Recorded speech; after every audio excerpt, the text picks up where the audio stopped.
नमस्कार, सुप्रभात. सज्जन श्रोते, चिंतक, वाचक, पाठक, साधक हो. आजचं निरूपणाचं काव्य आहे कैवल्याची ओढ जीवा, म्हणजे जीवा लागलीसे. हे शीर्षक कैवल्याची ओढ जीवा. तर ते काव्य आधी साधेपणे म्हणतो, अर्थ सांगतो, परत शेवटी एकदा जमेल तितक्या चांगल्या आवाजात म्हणतो. आपण चिंतनात असा. कैवल्याची ओढ जीवा लागलीसे, पैल तीरी दिसे हासे पांडुरंग. कैवल्याची ओढ जीवा लागलीसे, संसाराचे बंध तोडून मी असे. जैसा पैल तडी पांडुरंग असे. आता मज काम देणे घेणे नाही, विठ्ठला समान नैष्कर्मात राही. बहुत जन्मींचे येरे झारे मिटले, संसाराचे पांग आता ना उरले. सांगणे बोलणे शून्यात निमाले, तेव्हा त्या विठ्ठला मी येतो असे कळले. अखेरची यात्रा यात रहा म्हणते, निज रूप संकेत तोची असे. बोलेना चालेना विठ्ठल पांगळा, ठाई परिपूर्ण अद्भुत निराळा. कैवल्याची ओढ जीवा लागलीसे. अर्थ स्पष्टीकरण. आध्यात्मिक काव्याचे, खरे तर कोणत्याही पद्याचे वा काव्याचे अनेक अर्थ निघू शकतात. मात्र काव्य वा पद्य निर्मितीच्या प्रक्रियेत निर्मात्याच्या हृदयातून जे भाव घेऊन पद्य साकारते, ते भाव हाच त्या पद्य वा काव्याचा मूळार्थ असतो.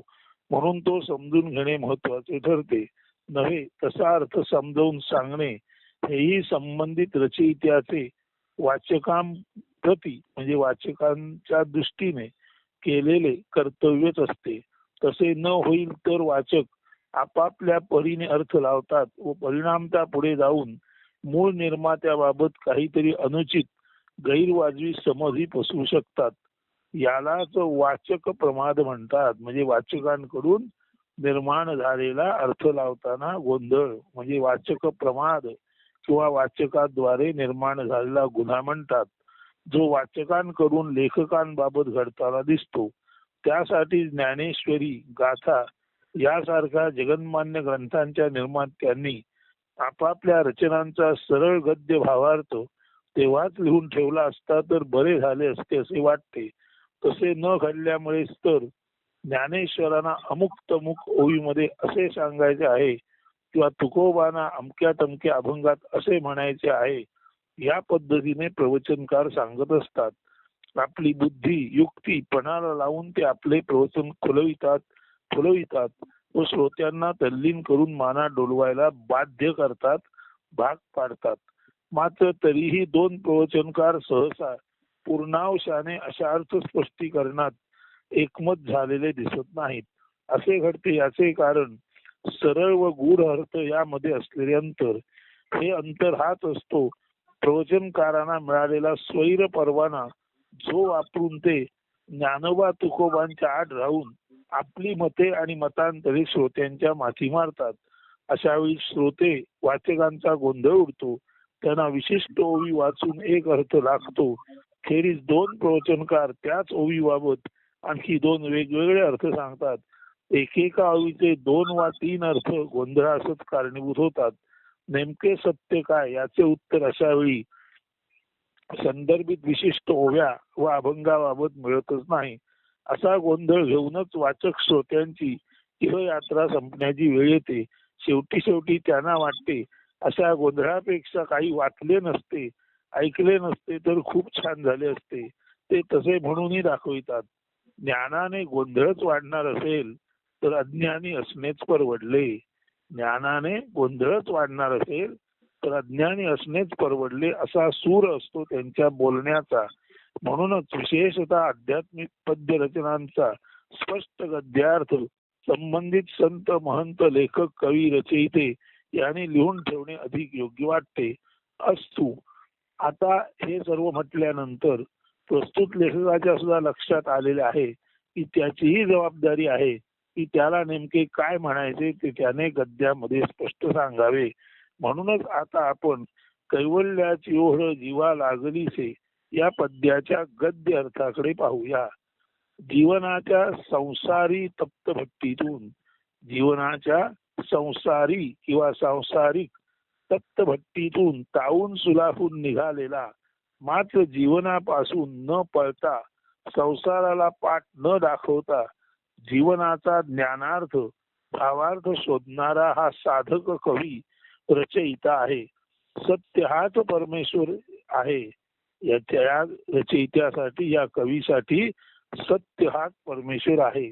या काव्यस्फुरणाचे सुमारास किंवा या दरम्याने तो निरुपाधिक साम्यावस्थेपर्यंत प्रगत झालेला आहे.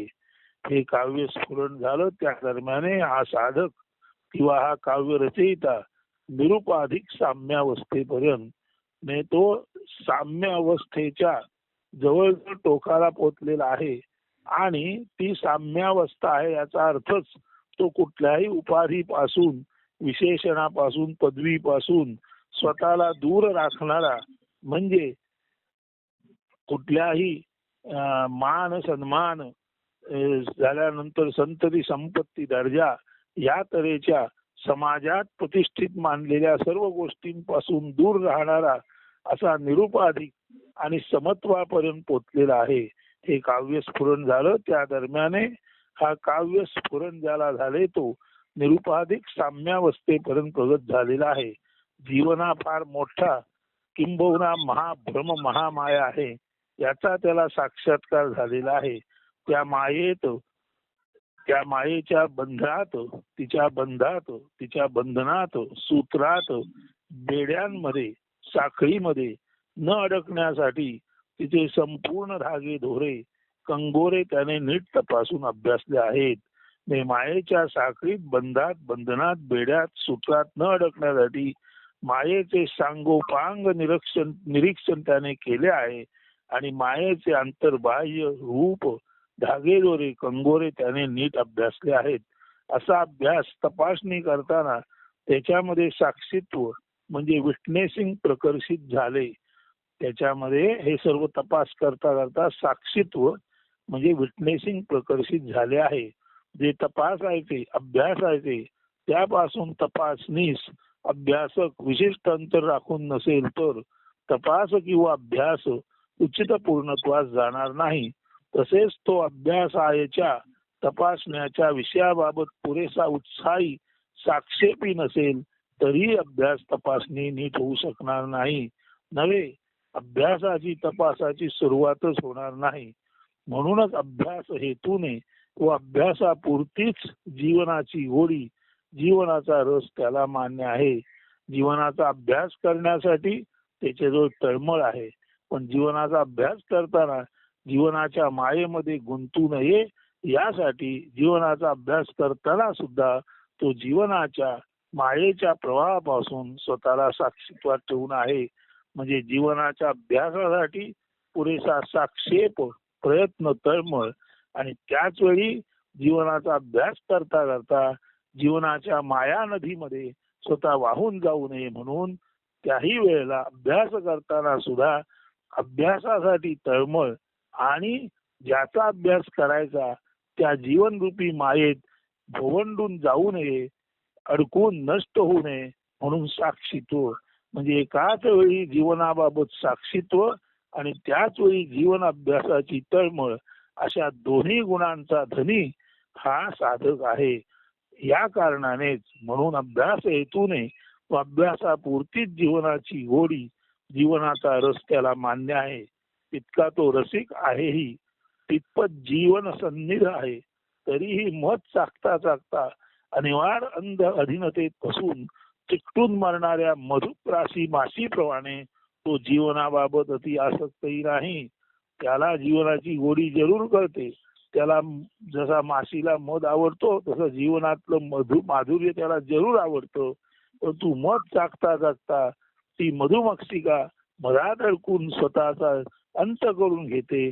तितकाही तो जीवनाच्या माधुर्यासाठी आसक्त नाही. म्हणजे जीवनाचं माधुर्य स्वीकारणारा परंतु जीवनाच्या माधुर्यात स्वतः बंदी होऊन नष्ट न होणारा असा एकाच वेळेला जीवन माधुर्यासाठी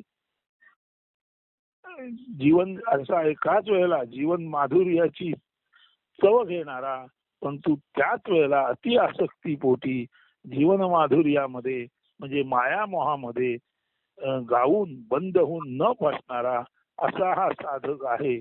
एकाच वेळी तो साधक अभ्यासक आहे आणि त्याच वेळी तो साधक अभ्यासक असून सुद्धा जीवनाची गोडी मान्य करून सुद्धा त्या गोडीच्या त्या आसक्तीच्या अधीन होऊन स्वतःचा नाश करून न घेणारा असा आहे. म्हणून म्हटले आहे जीवनाचा रस त्याला मान्य आहे, तितका तो रसिक आहेही, तितपत जीवन सन्निध आहे, जीवनाच्या जवळ आहे, तरीही मत चाकता चाकता अनिवार्य अंध अधीनतेत फसून चिकटून मरणाऱ्या मधुप्राशी माशीप्रमाणे तो जीवनाबाबत अति आसक्तही नाही. दूर ना जवळ, सक्त ना आसक्त, प्रीती ना भीती. नाही दूर नाही जवळ, नाही सक्त म्हणजे आसक्त, म्हणजे जीवनासाठी त्याला आसक्ती पण नाही आणि जीवन नाकारण्यासाठी विनाकारण तो निष्ठुर पण नाही. म्हणजे जीवनापासून तो दूर पण नाही आणि जीवनामध्ये अगदी बुडालेला पण नाही. जीवनाची त्याला आसक्ती पण नाही आणि जीवन दूर राखणारा त्याचा तिटकारा करणारा असाही तो नाही. म्हणून दूर ना जवळ, सक्त ना आसक्त, प्रीती ना भीती. जीवनाबाबत दूर ना जवळ, सक्त ना आसक्त, प्रीती ना भीती अशी आहे त्याची जीवनाबाबतची धारणा. दूर ना जवळ, सक्त ना आसक्त, प्रीती ना भीती अशी आहे त्याची जीवनाबाबतची धारणा. जीवनाला तो उचित अनुचित असे नेमके काही न मानता त्याचे म्हणजे जीवनाचे प्रवाही पण त्याने मान्य केले आहे.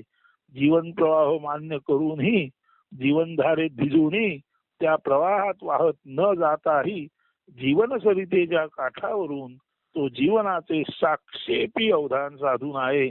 त्यामुळे तो आता केवळ असणे ओनली टू बी येथे किंवा येथपर्यंत पोचला आहे. या केवळ असण्याची साक्षीत्वात अखंड अवधानाची स्थिती त्याला अनायासे मिळाली आहे. हेच ते कैवल्य ज्याची अवीट अमोघ गोडी तो चाखत आहे. त्या गोडीबाबतच तो म्हणत आहे कैवल्याची गोडी जीवा लागलीसे. गोडी लागली, प्राप्त झाली, संभवली असाच केवळ याचा अर्थ आहे. इथेही तो कैवल्यासाठी आसक्त नाही, मात्र कैवल्यावस्था सर्वोत्तम आहे हे त्याने जाणले आहे. आता पुढे पंढरीचा पांडुरंग, करकटेवर पाय विटेवर असलेला समचरण पांडुरंग हाच तो समत्वाचा, साक्षीत्वाचा, ज्ञानमय अलिप्ततेचा, स्थितप्रज्ञतेचा निदर्शक, संकेत, प्रतीक आहे हे त्याला समजले आहे. आपली सद्यस्थिती आणि पांडुरंगाचे असणे एकच आहे, तंतोतंत स्वरूपता आहे. यामध्ये किंवा दोघांमध्ये म्हणजे पांडुरंगामध्ये आणि या काव्याचं स्फुरण ज्याला झालं त्याच्यामध्ये याची त्याला खुणगाठ पटली आहे. म्हणून त्याला पांडुरंग हसत असल्याचे जाणवत आहे. हसणे म्हणजे ओळख पटणे. पांडुरंगाला साधकाचा अंतरंग परिचय झाला आहे. देव साधक एकत्वाने भक्तच आहेत हे जाणणाऱ्या पांडुरंगाच्या चेहऱ्यावर म्हणूनच या साधकाला, या भक्ताला, या काव्य प्रसवणाऱ्या आणि तुमच्या पुढे त्याची सर्व रचना अर्थासहित मांडणारा असा जो आहे त्याला आणि पांडुरंगाला दोघांना एकच गोष्ट माहीत आहे की जीवनाचे वाहते पण मान्य करूनही जीवनसरितेच्या तटावरती तटस्थपणे साक्षीत्वात राहणे. म्हणून जीवनसरिता ज्याच्यापासून निर्माण झाली तो पांडुरंग जीवनसरिता वाहताना पाहत आहे आणि करकटेवरी पाय विटेवरी ठेवूनही चंद्रभागेच्या तीरी उभा आहे आणि दुसऱ्या तीरावर तीच जीवनसरिता पाहणारा असा हा पांडुरंगाचाच खरं सांगायचं झालं तर पांडुरंगाचाच भक्त. खरा तर तिकडे पांडुरंग आणि इकडे पुंडलिक. चंद्रभागेच्या एका तीरावर पांडुरंग आणि दुसऱ्या तीरावर पुंडलिक अशा तऱ्हेचा पांडुरंगाचा भक्त जीवन चंद्रभागेच्या एका तीरावर आणि खुद्द पांडुरंग ज्याच्यापासून ही संसार नदी सुरू झाली तो त्या जीवन नदीच्या दुसऱ्या तीरावर असं हे मध्ये जीवन नदी मध्ये जीवन सरिता पलीकडे जीवन सरितेचा निर्माता पांडुरंग करकटेवर पायविटेवर ठेवून उभा आणि अलीकडे त्या जीवन सरितेच्या इकडच्या बाजूला पांडुरंगाचा भक्त तसाच कैवल्यामध्ये उभा आहे जसा पलीकडे पांडुरंग उभा आहे. म्हणून हे दोन्ही भक्ताच्या कैवल्याची ओळख पांडुरंगाला पटल्यामुळे तो पलीकडचा पांडुरंग जरी करकटेवर पायविटेवर असला तरी त्याच्या चेहऱ्यावर सूक्ष्म स्मितहास्य आहे. म्हणजे तो म्हणत आहे, अरे भक्ता, तुला मी जाणले आहे. माझा जसा भाव तटस्थ साक्षीत्वाचा आहे तसाच तुझा भाव तटस्थ साक्षीत्वाचा आहे. मी जसा कैवल्यात उभा आहे तसा तू कैवल्यात उभा आहेस आणि तुझ्या आणि माझ्या मधून ही जीवन सरिता गंगोहाप्रमाणे वाहत आहे. ही खूण त्या पांडुरंगाला कळल्यामुळेच पांडुरंगाच्या चेहऱ्यावर हास्य फुलले आहे. म्हणून पांडुरंगाला साधकाचा अंतरंग परिचय झाला आहे. देव साधक एकत्वान भक्तच आहेत हे जाणणाऱ्या पांडुरंगाच्या चेहऱ्यावर म्हणूनच ओळखीचे परिचयाचे एकरूपतेचे अद्वैताचे हास्य फुलले आहे. हे हास्य किंवा ते हास्य हे पांडुरंगाच्या चेहऱ्यावर जे हास्य आहे ते हास्य या अद्वैत साधकाने आपल्या भावावस्थेत अचूकतेने पकडले आहे. दिसते तसे असे म्हणतात. मात्र पांडुरंग आणि त्याचा हा सखा साधक पूर्णत्वाने एकमेवच असल्याने संसाराचे पाश तोडलेला हा भक्त आणि पैल तीरावरचा चंद्रभागेच्या काठावरचा पांडुरंग हे दोन्ही पैल तीरावर असूनही एक आणि एकमेवच आहेत. संसाराचे पाश तोडलेला हा भक्त आणि पैल तीरावरचा चंद्रभागेच्या काठावरचा पांडुरंग हे दोन्ही पैल तीरावर असूनही एक आणि एकमेवच आहेत. म्हणूनच संसाराचे बंध तोडून मी हसे जैसा पैल तडी पांडुरंग असे अशा ओळी स्फुरल्या आहेत.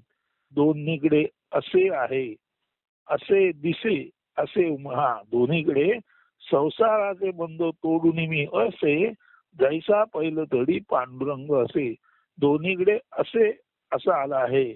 एका ठिकाणी असे आणि दुसऱ्या ठिकाणी दिसे असे उमटले असते तर असे आणि दिसे असे उमटले असते तर दिसते तसे नसते अशी फसगत होण्याची शक्यता राहिली असती. म्हणून पांडुरंग जसा आहे तैसाच भक्त या तीरावर आहे. पहिल्या तीरावर जसा पांडुरंग आहे साक्षीत्वात कैवल्यात तसाच भक्त ऐल तीरावर साक्षीत्वात कैवल्यात आहे. म्हणूनच दुसरीकडे असे हा शब्द आला आहे. केवळ यमकासाठी असे आणि दिसे असा शब्द आला असता तर परत वाचकांना प्रश्न पडला असता. असे आणि दिसे म्हटल्यानंतर दिसते तसे नसते असा तो प्रश्न पडला असता. म्हणूनच दुसरीकडे असे संसाराचे बंध तोडून मी असे जैसा पहिलं तरी पांडुरंग असे दोन्हीकडे असे हाच शब्द आला. कारण असे दिसे या पद्धतीने असे आणि दिसे या पद्धतीने उमटले असते तर दिसते तसे नसते अशी फसगत होण्याची शक्यता राहिली असती. येथे पांडुरंग आणि साधक एकमेवच आहेत असा निर्णायक सूर दोन्ही जागी असे शब्द शेवट येण्यामध्ये आहे. पहिलं तिरी विठ्ठल आणि ऐल तिरी साधक दोन्ही नैष्कर्मी आहेत. नैष्कर्मी म्हणजे कर्मरहित नव्हे. कर्म तर काही ना काही घडतच असते, संभवतच असते. मात्र हे कर्म ठरवून केलेले नव्हे. जे घडेल ते कर्म नेमके अमुक तमुक कर्म नव्हे. या कर्माच्या पाठी कर्त्याचा ठराव, निश्चय, नेमकेपणा, आखीव रेखीव संकल्पना आहे. जीवनसरितेच्या काठावर साधक आणि चंद्रभागेच्या काठी पांडुरंग दोन्ही स्थितप्रज्ञतेने उभे आहेत, शांत निवांत आहेत. जे काही घडत आहे ते शांत दक्षतेने व आवड निवड रहित, with active but quiet choicelessness, with active but quiet choicelessness. Choicelessness म्हणजे आवड निवड रहितता, क्वाइट म्हणजे शांत, शांत आवड निवड रहिततेने, परंतु ऍक्टिव्हली म्हणजे दक्षतेने. म्हणून अलीकडे पांडुरंग आणि अलीकडे भक्त दोन्ही शांत निवांत आहेत. जे काही घडत आहे ते शांत दक्षतेने व आवड निवड रहित, स्थिर व दृढ बुद्धीने पांडुरंग आणि त्याच्या भक्ताद्वारे अवलोकिले जात आहे. म्हणून Pandurang as well as his भक्त both are active but quiet, but they are in quiet choicelessness. Pandurang आणि त्याचा भक्त दोन्ही दक्ष आहेत, शांत आहेत, पण ते चॉईसलेसनेस मध्ये आहेत, म्हणजे आवड निवड रहित ते आहेत.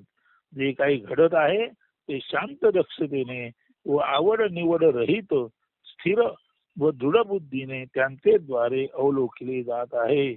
With active but quiet choicelessness observation is going on. So far so good. Panduranga as well as his भक्त is concerned. असे सहज अवलोकन, स्पॉन्टेनियस ऑब्झर्वेशन, हेच ते नैष्कर्म होय. हे यादृच्छिक अवलोकन, रॅन्डम ऑब्झर्वेशन आहे. जे सहजासहजी डोळ्यासमोर घडत आहे, संभवत आहे, ते निपक्षपातीपणे अनाहूतपणे नोंदले जात आहे. Facts are being passively and minutely observed and recorded. डोळ्यासमोर जे काही घडत आहे ते अत्यंत उदासीनतेने, तटस्थतेने, साक्षीत्वाने आणि सूक्ष्मतेने पाहिले जात आहे आणि त्याची नोंद केली जात आहे. म्हणून या काव्यामध्ये facts are being passively and minutely observed and recorded. जे स्वरूप दिसत आहे, जे समोर दिसत आहे, ते अतिशय सूक्ष्मतेने आणि साक्षीत्वाने पाहून त्याची नोंद या काव्यामध्ये केली जात आहे. हेच ते कर्म जे सहज आहे, ठरवून केलेले नाही. म्हणून समोर साक्षीत्वात जे दिसते ते जसेच्या तसे जेव्हा नोंदले जाते तेव्हा दिसणारे नोंदले गेले. नोंदविणाऱ्याचा नोंदविणे हा हेतू नाही, आणि जेव्हा दिसत आहे त्या मुद्दाम बघायचे असा हेतू नाही. जे दिसत आहे ते नोंदले गेले, जे आहे ते पाहिले गेले आणि नोंदले गेले. इथे पाहणं ही खास क्रिया नाही, तर डोळ्यासमोर आहे म्हणून दिसलं आणि दिसलं म्हणून नोंदवलं गेलं. असं हे पाहणं आणि नोंदवणं दोन्ही पॅसिव्ह म्हणजे उदासीन भावात केलेले आहे. असे जे उदासीन कर्म असते त्यालाच नैष्कर्म म्हणतात. साधकाला जीवनाबाबत अमुक तमुक असे देणे घेणे काम उरलेले नाही. तो जीवनाबाबत उदासीन उदासीन उच्च स्थानी बसलेला आहे आणि जसे जीवन वाहत आहे तसे तो पाहत आहे, नोंदत आहे असा त्याचा अर्थ. आता हा साधक अनेकानेक जन्म फिरत फिरत त्याच्या अंतिम यात्रेवर आला आहे. आता नव्याने काही करणे, बनणे, होणे असे त्याचे बाबत संभवत नाही. जीवनाचा पूर्णार्थ त्याला अखंड अद्वैतात गवसला आहे. त्या अखंड अद्वैतानंदात संपृक्त तृप्ततेने एखाद्या शांत सरितेसारखा हा साधक वाहत आहे, पुढे पुढे जात आहे. जीवनाप्रती त्याचे कर्तव्य पूर्ण झाले आहे, तो कृतार्थ झाला आहे.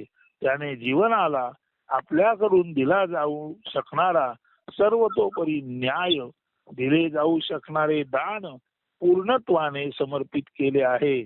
त्याला भगवंताने भरभरून दिलेले सर्व उत्तमोत्तम दैवी षटगुण संपत्तीयुक्त जीवन त्याने आनंदाने आणि समर्थपणे भोगले आणि तो तृप्त झाला आहे. ज्याचे त्याला परत करून माझे नव्हे त्या भगवंताचे, त्याचे त्याला परत इदन्न मम तत्सत ब्रह्मार्पणोस्तु, ब्रह्माचे ब्रह्माला अर्पण या भावाने त्याने हे सर्व ब्रह्मरूपी समाजाला आपल्या लिखाण, वाचन, सांगणे, निरूपण या पद्धतीने प्रतिसमर्पित केले आहे. असा हा प्रतिसमर्पण भाव दाटला आहे त्याच्या अंतःकरणात. आता तो या समर्पित भावाने सघन मौनात म्हणजे डीप स्पीचलेसनेस आता तो या समर्पित भावाने सघन मौनात विथ डीप स्पीचलेसनेस शांत तृप्त मौन झाला आहे. त्याचे हे सहज मौनच पांडुरंगाला भावले. तो मौनात जातात विठ्ठलास त्याच्या साधकाचे भक्तत्व जाणवले, पटले. विठ्ठलाची खात्री पटली की हा साधक आता विठ्ठलाशी समरूप, समत्व, एकत्व, सारूप्य पावण्याच्या योग्यतेला पोचला.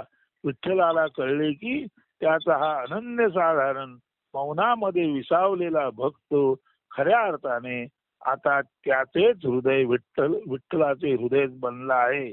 म्हणून जेव्हा तो मौनात गेला तेव्हा त्या विठ्ठला मी येतो असे कळले.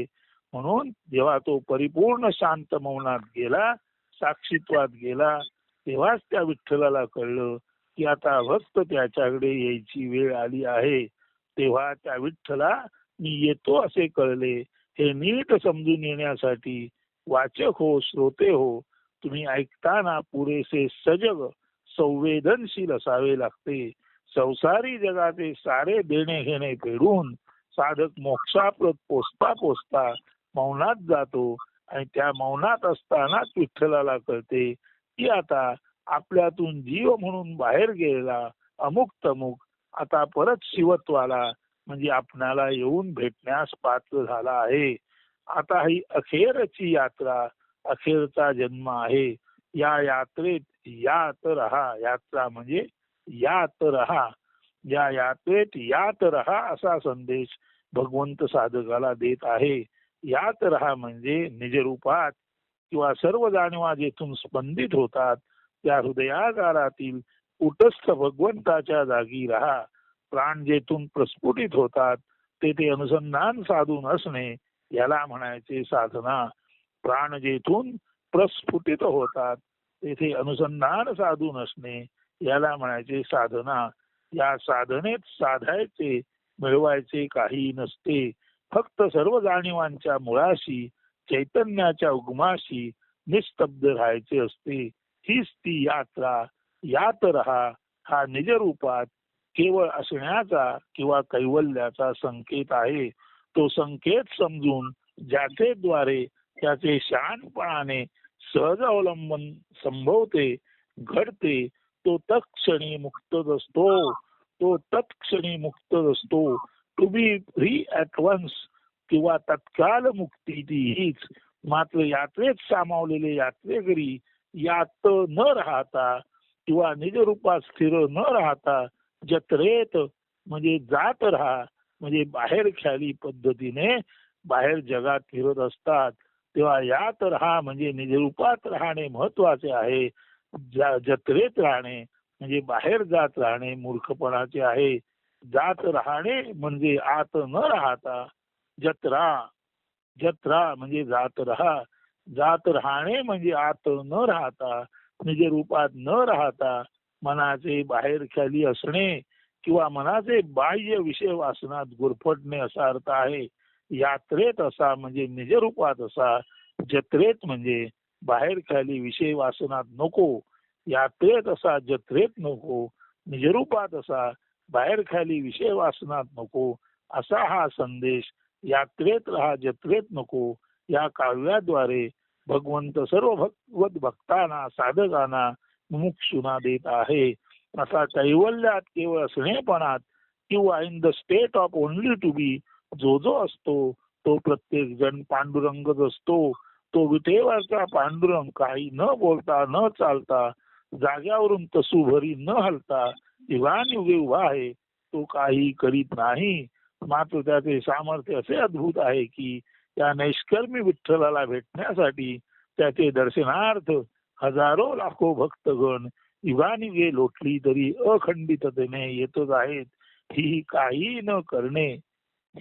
काहीही न करणे अशी एक अद्भुत विलक्षण समता आहे की तिच्यामुळे अशा कैवल्य स्थित पांडुरंगाकडे लक्षावधी लोक आकर्षिले जातात. कैवल्य विद्या ज्याला साधली तो पांडुरंगासारखाच बोलेना चालेना कैवल्य पुतळा असा सहज भावे परिवर्तित होतो आणि तेव्हा तोही पांडुरंगासारखाच आपले ठाई स्वतःशीच सर्वतोपरी पूर्ण होतो. हेच ते साधू संतांचे विलक्षण अद्भुत निराळे पण पांगळ्याचे सामर्थ्य ज्ञानीच ओळखू शकतो. तर आता हे काव्य नीट ऐका आणि आपलं निरूपण येथेच संपेल.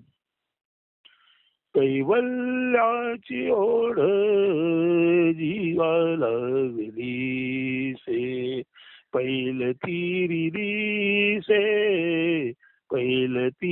दिसे असे पांडुरंग कैवल्याची ओढ जीवा लागली से संसाराचे बंध तोडून असे जैसा पैल तडी पांडुरंग से आता मज काम देणे घेणे नाही विठ्ठला समान नैष्कर्मात राही कैवल्याची ओढ जीवा लागली से बहुत जन्मींचे येरे गारे मिटले संसाराचे पांग आता ना उरले सांगणे बोलणे शून्यात निमाले तेव्हा त्या विठ्ठलानी येतो असे कळले कैवल्याची ओढ जीवा लागली से अखेरची यात्रा यात्रा म्हणते निज रूप संकेत तोची से बोले ना चाले ना विठ्ठल पांगळा ठाई परिपूर्ण अद्भुत निराळा कैवल्याची ओढ जीवा लागली से पैल तीरी दिसे असे पांडुरंग कैवल्याची ओढ जीवा लागली से कैवल्याची ओढ जीवा लागली से. संसाराचे पांग आता ना उरले, संसाराचं काही देणं घेणं उरलं नाही. याच जन्मात कृतार्थ झालो, देणं घेणं संपलो. चंद्रभागीच्या तीरी पांडुरंग, त्या तीरावर या तीरावर साधक. संसाराचं देणं घेणं म्हणजे पांग ऋण काही उरलं नाही, सर्व फेडून मोकळा आलो. त्यामुळे कैवल्यात गेलो, शून्यात गेलो. शून्यात जाताच पांडुरंगाला कळलं की आता आपल्या भक्ताला आपल्याकडे वैकुंठाला नेण्याची वेळ आली आहे. तेव्हा पांडुरंग म्हणाला, यात राहा काही काळ, अशाच कैवल्य स्थितीमध्ये यात राहा म्हणजे निजरूपात राहा. आता इथून पुढे बाहेर जाऊ नको, जत्रे ठरवू नकोस. जात राहा म्हणजे बाहेर खाली पण नको, निजरूपातच राहा. आता तू माझ्याकडे येण्याची वेळ निश्चित जवळ आलेली आहे. तेव्हा यात्रेत राहा, निजरूपात राहा. यात राहा, यात राहा, या आत राहा म्हणजे निजरूपात राहा. यात्रा हा शब्द निजरूपाचा संकेत आहे आणि जत्रा हा शब्द जात राहा बाहेर खालीपणाचा संकेत आहे. म्हणून जत्रा म्हणजे संसार आहे आणि यात्रा म्हणजे निजरूप आहे. हे लक्षात घेऊन यात राहा असा संदेश परमेश्वर पांडुरंग आपल्या कैवल्यातील भक्तांना देत आहे. पांडुरंग करकटेवरी पाय विटेवरी युगानुयुगा उभा आहे, पांगळ्यासारखा उभा आहे. पण तो नुसता उभा असून सुद्धा लक्षावरही लोकांना आपल्याकडे खेचून घेतो. हेच ते त्याचे विलक्षण पांगळेपण आहे. म्हणून कैवल्यात असलेला माणूस संसारी लोकांना पांगळा वाटला तरी खऱ्या अर्थाने तो विलक्षण सामर्थ्यवान असतो. तो जागा न सोडताही जगभरचे लोक त्याला भेटायला त्याच्याकडे जसे येतात जसे वाळवंटात चंद्रभागेमध्ये तिच्या तीरावर उभ्या असलेल्या करकटेवरी पायविटेवरी अशा उभ्या असलेल्या पांगळ्या विठ्ठलाला भेटायला संपूर्ण जगातील लोक येतात. म्हणूनच म्हटलेलं आहे कैवल्याची ओढ जीवा लागलीसे. तर हे कैवल्याची ओढ म्हणजे मोक्षाची ओढ आहे. त्यासाठी माणसाने यात्रेत म्हणजे निजरूपात राहावे, जत्रेत म्हणजे बाहेर खालीपणे उगीच फिरत राहू नये असा संदेश देणार हे कैवल्याची ओढ जीवा लागलीसे सर्व जीवांसाठी, सर्व साधकांसाठी, सर्व भक्तांसाठी, सर्व परमेश्वरी प्रेमींसाठी हे काव्य आहे. हे काव्य प्रत्यक्षात जगा आणि जीवनमुक्त व्हा. अस्तु. धन्यवाद.